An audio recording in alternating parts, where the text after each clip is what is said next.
So we're having some fireworks, so I'm in the closet with Calyx and thought I would do some unpacking of some research terms in relation to an ad I saw promoting clinical study results. This weekend, I was scrolling through Instagram and this ad caught my eye because it says, "The proof is in the data." It's an ad for Beam, which is apparently something that you drink to help you sleep. Obviously, I clicked to learn more because I was like, I want to see the proof that's in the data. Beam did a clinical study.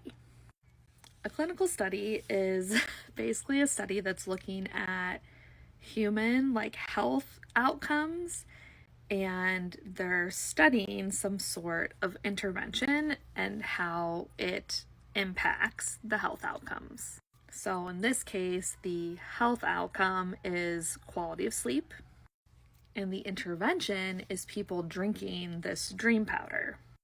An intervention generally is like something intervening, right? Like, here you go about your normal life, something's intervening, something's changing, and you want to see if that change is related to certain health outcomes.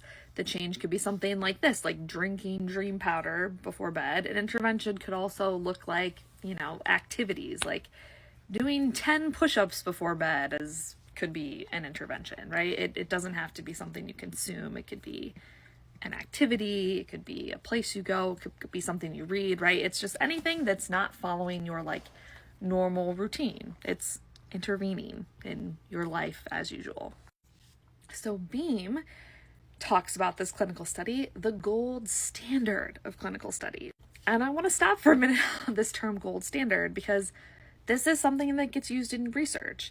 The gold standard in research is a randomized control trial. Now, there are different types of randomized control trials. I know I've worked on a few different types of them myself, but the gist of it is you are randomly assigning people to different groups, at least two groups. And typically, one group is the control group, which means they just go about life as normal. They do nothing different. They're in the control group. Or if a lot of times if you're testing like medical or health things, you would get like a placebo. So you might think you're getting treatment or drinking something to help you sleep before bed, but it's really not. It's sugar water, right? Like it's nothing. So you're the control group, did not receive the intervention. And then there's the experimental group, the group that receives the intervention. In this case, it would be, the group that is drinking the dream powder before bed. Now, the fact that I said there are different types of randomized control trials is particularly important in this case because Beam did not do the more traditional having a control group, having a treatment group type of randomized control trial. So immediately that threw me a little bit because when I think of the gold standard, I think you have to have a control group. It's so weird to say you're using the gold standard and not have a control group. What Dream did was something called a crossover design. So they had people start out receiving a placebo. So they're drinking something that's not the dream powder, that's not going to help them sleep better, but the people don't know that. And then after 2 weeks, they switched to drinking the dream powder. So when you're looking at the effectiveness, researchers are comparing those first 2 weeks of data where I was drinking not the intervention to the last, in this case, 4 weeks of data where I was drinking the dream powder. So people are basically serving as their own control. It's an interesting choice. That's not how I would design a study, but interesting.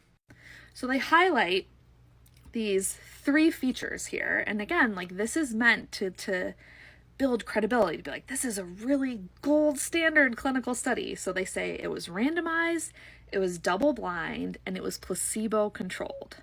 If you dig into the study, which you can because they registered it with the US Clinical Trials Registry, you can learn what each of those terms call-outs means. So when they say randomized, in the case of their study, they randomly selected people to either be given the normal dream powder or the extra strength dream powder. Interesting, just from my perspective, interesting, because when I read randomized, I'm thinking someone's getting the powder, someone's getting no powder. No, what was randomized was getting the normal powder or extra strength powder.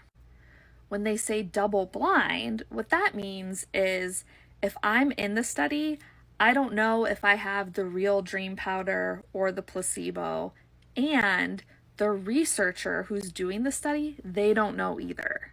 So there are mechanisms to keep like secrecy, basically privacy, secrecy in place so that you can't be biased because you have no idea who's getting the placebo and who's getting the treatment. But in this case, it's misleading because actually what's double blind in this case is whether people got normal strength or extra strength.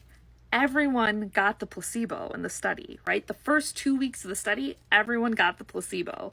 So the randomization and the double blind are not about comparing to a placebo or to a control group, right? Those are about comparing regular strength and extra strength. So to wrap it up, when they say placebo controlled, it is placebo controlled because everyone starts with the placebo. But again, it's just not, when I think, I would love other people to weigh in on this who do RCTs, randomized control trials, but when I think randomized control trial, I'm not typically thinking about this crossover design where everyone starts with the placebo and then goes into the intervention. So it's just interesting to like bill this as gold standard and to like call out randomized and double blind, particularly because what was randomized and double blind is just like two different types of the intervention. And honestly, like, I wonder why. Like, why didn't you do a control group? Like, why not do a group that only gets the placebo? It just seems, I'm sure it probably has to do with, like, cost or, like, recruiting people, but just, like, very, very interesting, an interesting choice of how you reported those results. Like, Beam is really, like, leaning into this, like, cold, hard science, data reports, but then they're not even, like, fully explaining what the study looked like. All they give you is this, like, little asterisk that said, like, based on a 2022 6-week clinical study. And then basically this jargon that they really should have better explained. Like, just fascinating. Fascinating. I think it's fascinating. Unless you go digging into the clinical trial website, you wouldn't even know that, like, hey, this was only with 64 people. Those people were between 24 and 50 years old. There are people who said they had problems with sleep, and there are people who wear a sleep tracker. They have, like, no unstable medical conditions, right? Like, there's lots of criteria, and, like, none of that is reported. All you see is that the dream powder improves sleep in 93% of people. And then they tell you again, randomized, double-blind, placebo-controlled study because they want to be like, hey, look, really good study, really good study. We did a really good study about this. I don't want to say it's a bad study. I'm just saying interesting choices. Interesting choices, not how I would present the results. And I was really ready to lay into this like third-party clinical study researcher that they hired. I was like really, really ready because when you go to their website, they talk about how they like provide clinical trials for people who want research-backed product claims. And I'm like, hey, you shouldn't like buy research-backed claims. Like your thing should actually have to work. And just the way they're marketing its citrus labs, it just makes it sound like this is an easy way to get research-backed product claims. And it's like, well, what if a product doesn't work? Like you can just pay for these claims. Like that's how it reads to me. And they even talk about how like the design of the study plays a crucial role in achieving successful outcomes. And that's when they talk about how if you do a randomized control trial with a placebo control group, you're less likely to see significant results. So I'm like, oh my gosh, so maybe that's why we don't have a control group, right? Because if a control group is less likely to see significant results. So like, let's use something that makes it more likely to show that we're working, even though we might not be. Like that makes me nervous. Where the company won me back a little bit was that their founder published an article on LinkedIn about how people needed to be more transparent when they're sharing their clinical study data. But overall, it's giving misleading research, it's giving manipulating people.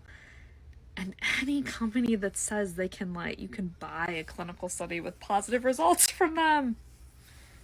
Red flag, red flag.